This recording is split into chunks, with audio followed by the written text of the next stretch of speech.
How's everybody doing?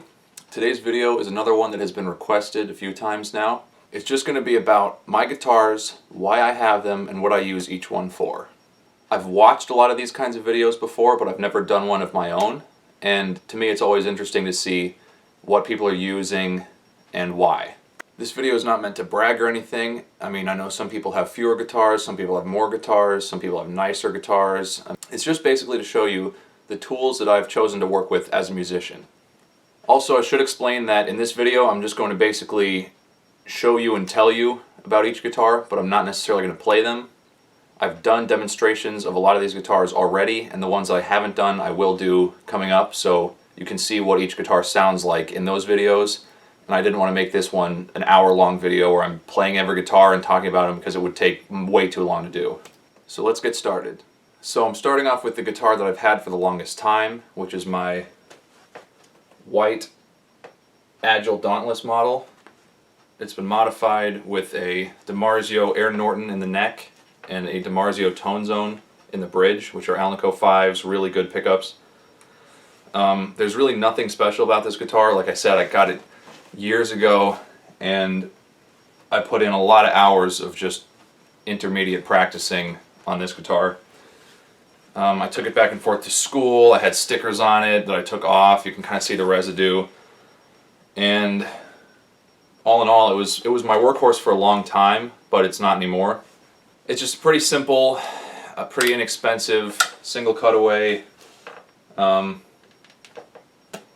mahogany body, mahogany neck, rosewood fretboard. It actually has Grovers. They're actually pretty nice tuners on it. Those were stock. Pretty average tunematic style bridge, and doesn't have any special switching or anything. It's just volumes and tones. This guitar has a really pretty thick sound. It's not the most defined sound, and it's not the most complex tone. It's just a very solid, thick mahogany tone through these humbuckers, and that's pretty much all it does.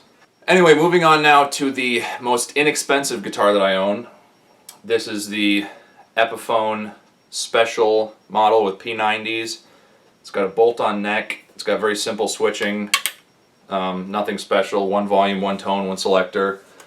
It's a mahogany body, mahogany neck again with a rosewood fretboard. It has pretty basic, kind of just cheap tuners on it. It's got a wraparound tailpiece.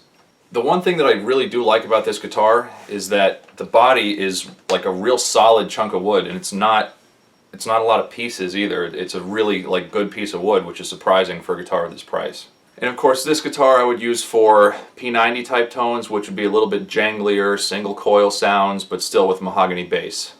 And moving on, we have another inexpensive guitar. This one is a Douglas acoustic. It's a full-size body with a cutaway.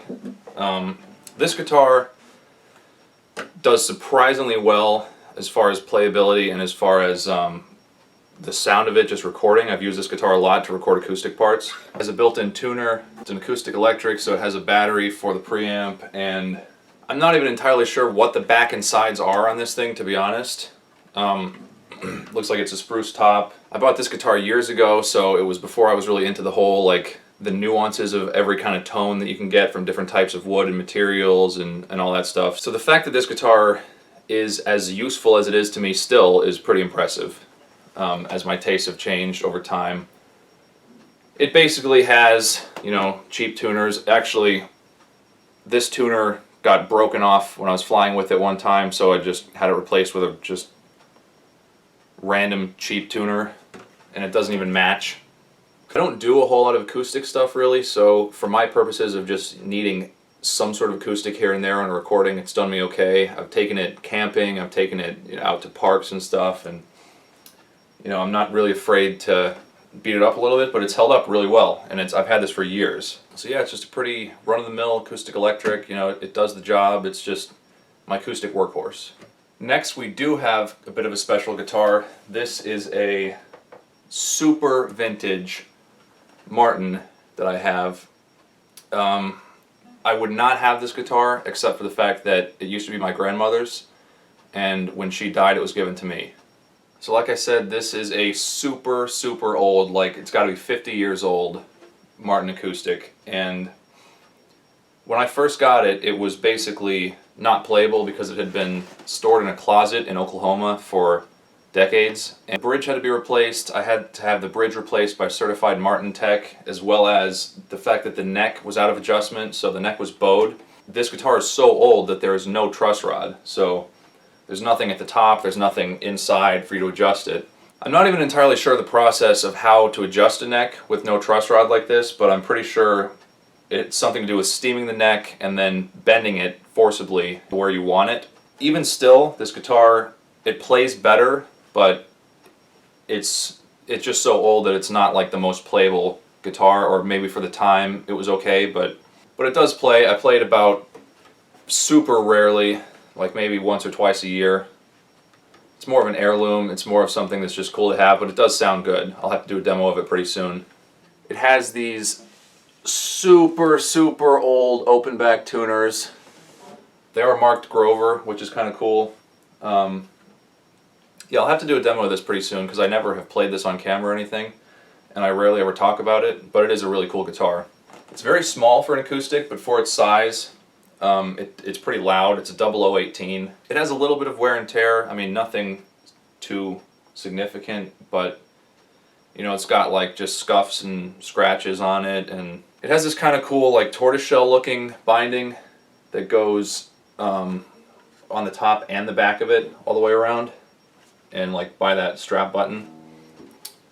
And overall, just a cool little acoustic. Moving on, we have a couple of Fender Strats. The first one is a 2015 Fender. They call it a special run, but really, I don't know what's really that special about it. It's a Mexican HSS Strat, or Fat Strat as some people call it. Still has the stock pickups. It's black on black. It's got a 3-ply black, white, black pickguard, which I think is kind of cool looking. It's an alder body being a Strat, so it has that more like mid-present sound, and it's got a maple neck, which the skunk stripe is pretty cool. That's how they have to install the truss rod when the fretboard is not a separate piece of wood. I mean, it's a cool guitar. It does the job. It sounds like a Strat. I mean, it doesn't have anything tremendous going for it except for the humbucker and the bridge, which is kind of nice. Of course, it's a Strat, so it's a bolt-on neck. It's got a tremolo that I don't use. I got this guitar not too long ago, but it's kind of been upstaged by my other Strat, which I got very recently. This is my 2016 Fender Deluxe Series Strat. It's the Roadhouse Strat model. This one is more true to the 3 single coil Strat format. It's new, but it's got kind of a vintage vibe. It's got like the bigger headstock, and the color of the pickups to the pickguard don't quite match, which makes it look like one or the other might have been faded over time, which is kind of cool. But it's not like it's relic or anything, because I really am not a big fan of that. This guitar has locking tuners, which the other one doesn't have. It's got a rosewood fretboard. It has an unfinished maple neck. The skunk stripe on here, I'm not sure why they had that, maybe just for aesthetic purposes. It's a white, black, white pickguard, which is kind of cool looking. It has alder body, of course, because it's a Strat, so it's got that very like mid-present tone. So this guitar has Fender's latest vintage noiseless pickups. So they're single coils, but they have a lot less noise, a lot less hum than a standard single coil would have. And it's at the expense of, I would say, very little tone, because people complain about vintage noiseless pickups, or any kind of noiseless pickups rather, just taking away the noise but taking away some of the high end, I think, is the general complaint, which, these aren't perfect, but for what you get with them, the tone is very good. This guitar has a tremolo, and it's a 2-point, so it has 2 screws, one on each side there, which is a much more modern design than the 6 screws going across on the vintage style. But still, it's not a very comfortable bridge, and I don't use it on this one either. This guitar has, I think Fender calls it their S1 switching, which is basically, there's a button built into the top of the volume knob, which when you engage it, the first tone knob is various levels, I guess, of fatness that are controlled by a preamp. So it has a battery cover in the back not because it has active pickups, but just because the preamp needs a battery.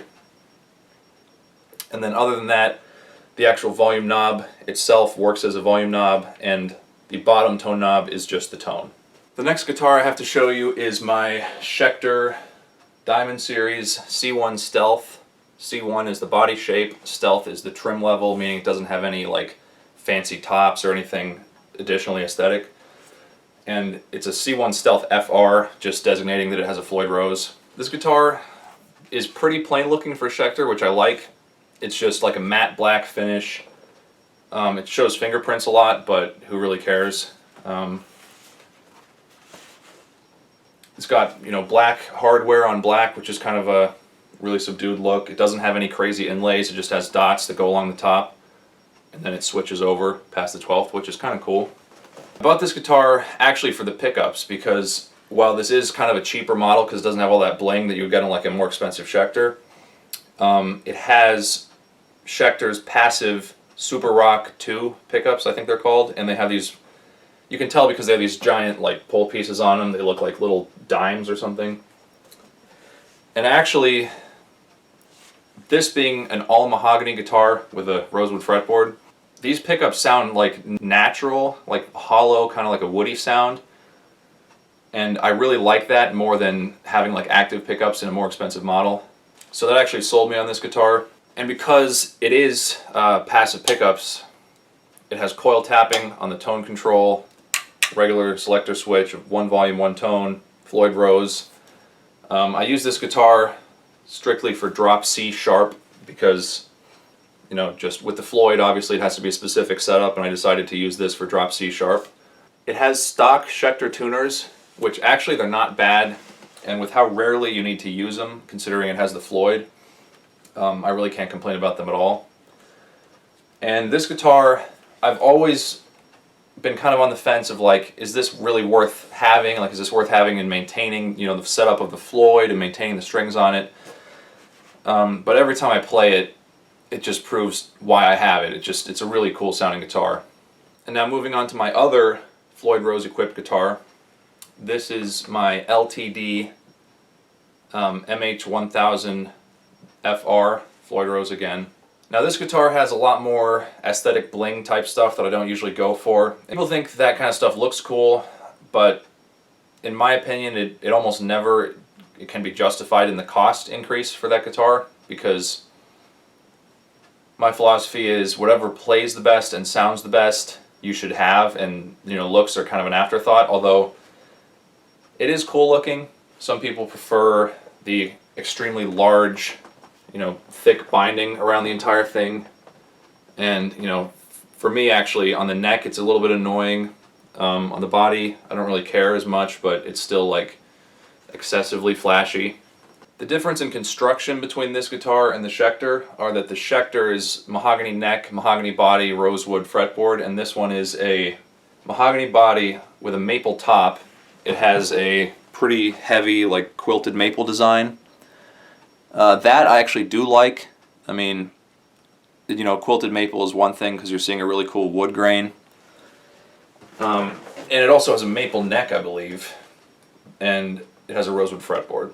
Electronically, this guitar is also very different in the sense that it has active EMGs, 81, 85 set. I know I said that I don't really prefer them, and that's true. I don't prefer them, so I'll probably switch these out for something, you know, a really high output passive ceramic one of these days. The switching is very basic. You got your three-way switch. There's no tapping or anything, just one tone, one volume.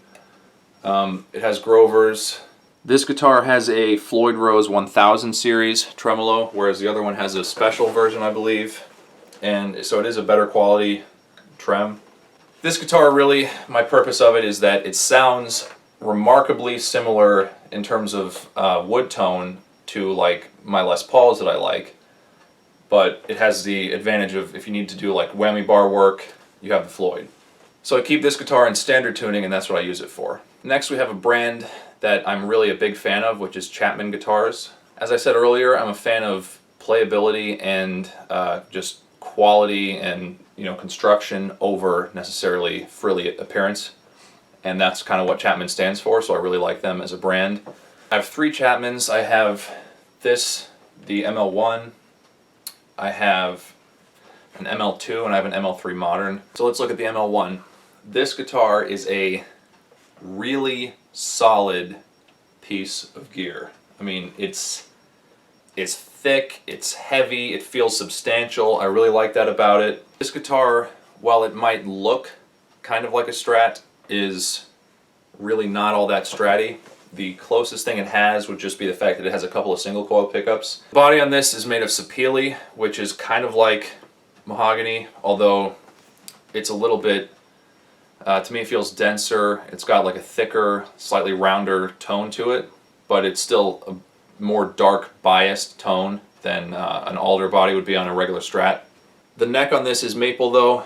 It's a really nice satin finish. It's very light. It's a pretty comfortable neck. The body is obviously a gloss finish. It's kind of a transparent black. They use what they call reveal binding, so rather than putting a plastic binding around it, they just basically don't stain a strip around it. And I'm a big fan of that. It gives it a little bit of a classy look, but it doesn't add necessarily a lot of cost like it would if it had regular binding. There's no binding around the headstock, just the logo. It has really nice Grover tuners, black hardware on this one. It has one volume, one tone. It has coil tapping, which will coil tap the bridge pickup, but actually because this guitar only has a three-way selector switch, when you have the coil tap engaged, it'll actually change the switching for the first two pickups. And it's got an ebony fretboard, which you cannot argue with. That's a very stable, solid, good feeling, good sounding wood. One thing I really like about the design of this is the simplicity, like I said, the fact that it has no inlays on the wood except the 12th fret. This guitar has a standard Wilkinson vintage tremolo, which is definitely more comfortable than the bridge of a Fender Strat, but I still don't really use vintage tremolos at all. It's 22 frets, since you can't really tell. And on this one, I do have it modified, so I have a Seymour Duncan custom ceramic in the bridge, which actually pairs surprisingly well with the stock single coils that it had. This guitar I have played in videos before, but I do want to do an updated demo of it with the new pickup because it does sound really cool. Next we have a guitar that holds quite a bit of significance for me actually. This is the first Chapman that I ever bought. It's an ML2. This guitar is still totally stock. I got this a couple of years ago maybe, but this guitar was really an eye-opening decision for me,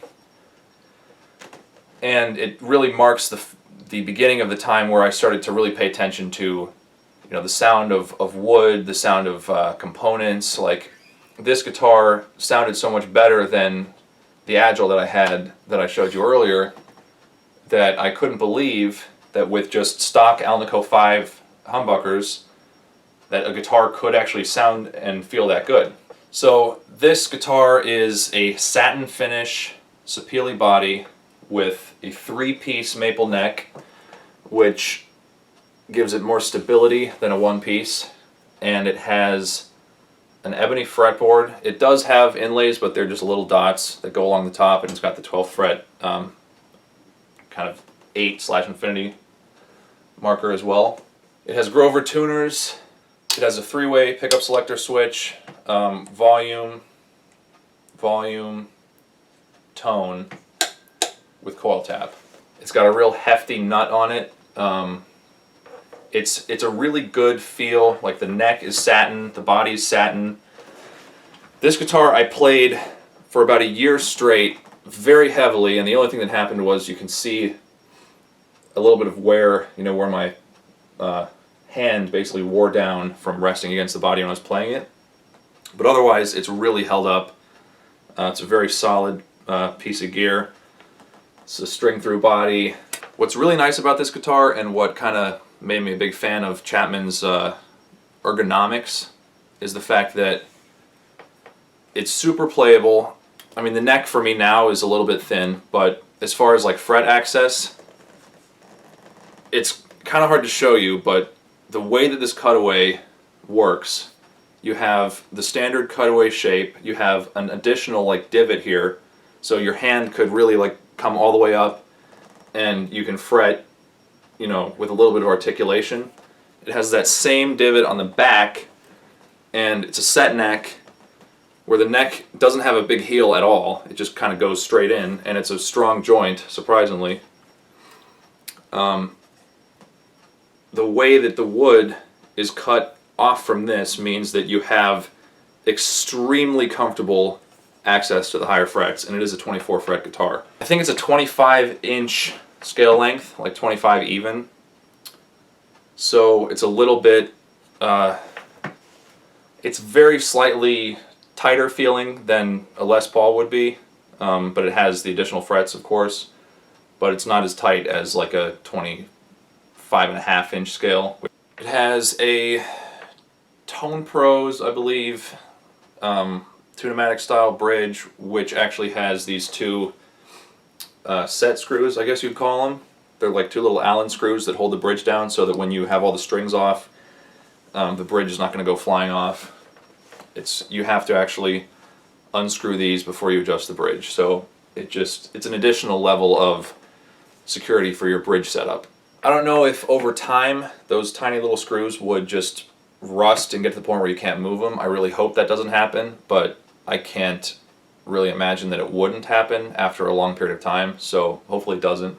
And then we have my Chapman ML3 Modern. So this guitar is a beast physically. It's pretty big, which I like. It's a single cutaway, more of a like Telecaster type shape, I guess you would say. It's a three-way pickup switch. It's got one volume and one tone, coil tap on the tone. It has a hardtail bridge, so each saddle can be adjusted, but the bridge is one solid piece. Another string-through body design. This actually has a recessed bolt-on neck, which doesn't seem to have any drawbacks as far as fret access and playability compared to like the ML2, for example, because a common theme on all Chapmans is that super conscientious, super ergonomic cutaway design, to where, again, this is a 24 fret guitar and I can very easily reach the higher frets, and you do have that additional little divot, so there's no problem with fret access. This is the same wood scheme as the ML2 that I have, so this is a Sapele body, satin finish, which is really nice. Satin finish maple neck. This one's also a three-piece neck with an ebony fretboard. No inlays, so it's a really nice clean look. I really like it. Again, Grover tuners, they all have Grovers. The stock pickups that are still in this are what's called the Chapman passive-aggressive pickups. They're passive, hence the name, and aggressive, hence the name. Basically, they're very high output passive ceramic magnet pickup, which I'm a big fan of ceramic humbuckers. And these pickups are so hot, they are screaming. They're screaming hot ceramic pickups, which is really good, so I haven't changed them. I really haven't felt the need to change them.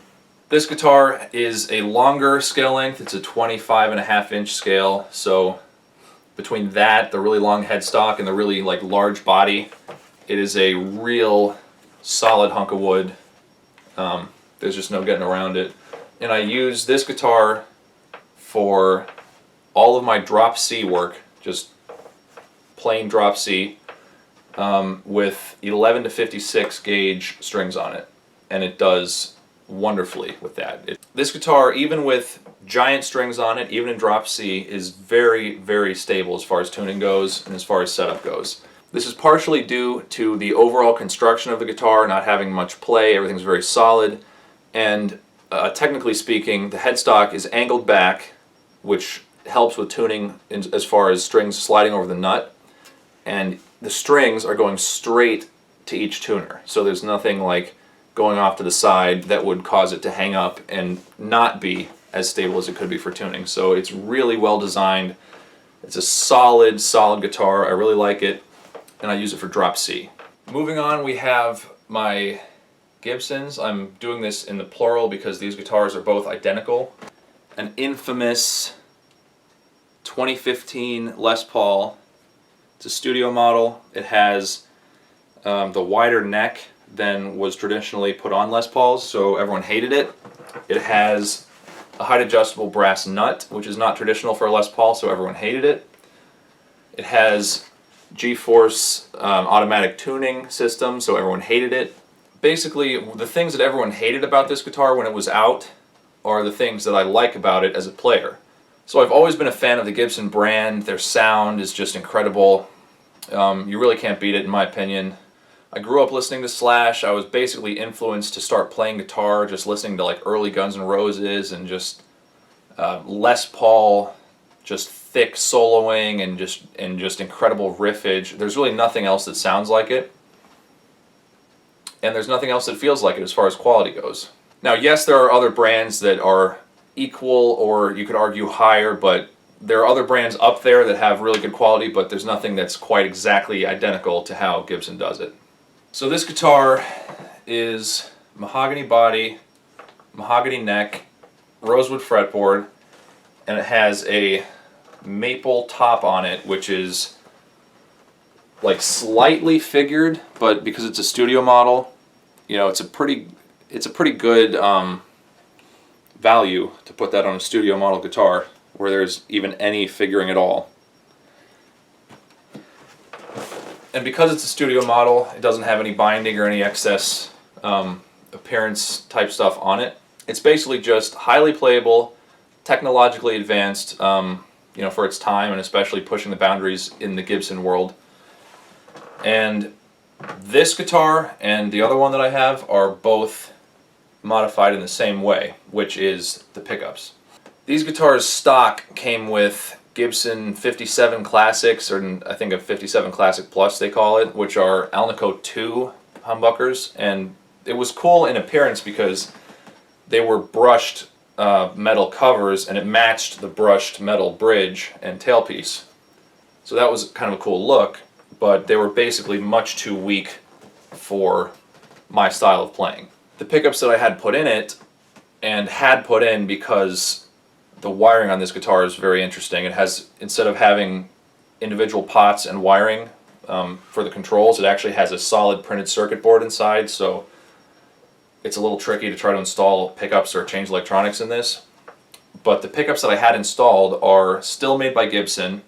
It's a 496R in the neck and a 500T in the bridge. So, like I said, I'm a big fan of ceramic pickups. And these are reasonably pretty high output pickups to put in a Les Paul.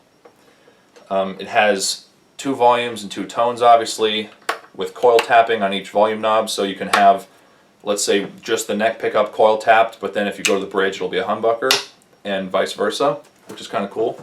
So it's a pretty thick body on this guitar, but it has the modern weight relief, so they've taken out wood from the middle, from the mahogany part of the body, in certain patterns around the base of the bridge to where the guitar will still resonate, but it isn't as heavy. This guitar, even though it looks like you're looking at the exact same guitar, I got more recently, and this one I got because I liked my first one so much that I decided to get this as a redundant option. What I mean by that is, well, all my other guitars are just, I have one and it serves a certain purpose as far as tone goes, as far as like recording and trying to write music and be inspired for different styles. The other guitar I liked so much, and it was versatile enough, and it was highly, highly playable. I mean, in my opinion, having the neck being extra wide is a big help because I have really big hands. A lot of people didn't like it, but I really liked it on this guitar. Gibson now are giving you the option to have a standard, they call it the traditional line, and then they have the high performance version. So the high performance version now would have some of these features, in fact, even upgraded features. Like now, instead of having a brass nut, they give you a titanium one, but it's still the same concept. But this guitar I really like the look of, I really like the feel of. It's so comfortable for me to play this. The way the neck is on this, I can just play all day. I mean, either one, there's really not any difference noticeably between the two that I have, so you know, it's pretty consistent build quality. You know, all the same features, the same pickups in it. It's nice. It's a nitrocellulose finish, so it looks gloss, but it resonates a little bit more naturally than if it had like a hard polyurethane type plastic finish. This guitar, this or the other one, are now my workhorse currently. So having two of them means that I can have one guitar on the stand that I keep out, and I practice with it. Whenever I practice, I'll just pick it up and I'll play it for hours, and then I'll put it down and I'll pick it up and play it for hours. But then I can have one in the case that I always have freshly strung. So if I want to record something, I can take that out.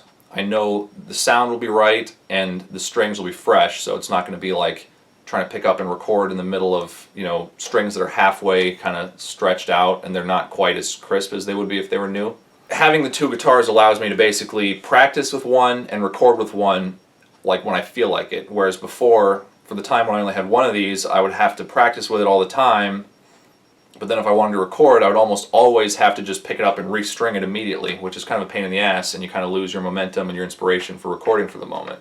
The other thing is, because I like these so much, you know, if one of them needed work or was out of commission for the moment, then, you know, I would have the other one to play. So yeah, these are really my mainstay kind of workhorse guitars at the moment. So thank you guys for watching. I hope you enjoyed this video, and I hope you have some idea now after watching this as to the purpose of having, you know, multiple guitars and the real reasons why, you know, in my view and in a lot of people's view, it pays really to, I mean, I know it's costly to try to keep up a lot of guitars, but it pays as far as being able to, you know, let's say I want to play a certain style, I'll grab a guitar that suits it versus just having one guitar and trying to make it work. And, you know, one guitar doesn't work for all styles. So like, recently I've been getting more into listening to a lot of Strat music. I've started to appreciate a lot of Strat players, and me being like a single cutaway Les Paul style guy, you know, for a long time, that guitar, the way it has, you know, the scale length of it, the humbuckers, the type of wood, it does not, even if you coil tap it, it does not come close to sounding like a Strat. So if I wanted to play something Stratty, I have to pick up a Strat. I mean, it's just that simple. And even nuances like, you know, you want to play something like classic metal, I mean, that would be the argument for having like an active EMG set. If you want to play something more modern, you would want to have like a higher output passive pickup. You know, if you want to have tone that sounds really thick and heavy, or if you want to have tone that's like light and, you know, weaker and airier, but there's definitely a use for it. That's why you need to have that kind of variation. So like I said, thank you guys for watching. If you enjoyed this video, please subscribe to my channel, share this video with your friends, post it somewhere. It would really help me out. Give it a like, leave a comment if you have any questions. The guitars that I've demoed you can check out on my channel, and the guitars that I haven't I will do at some point in the future, so subscribe if you want to see those. Take it easy, guys. See you soon.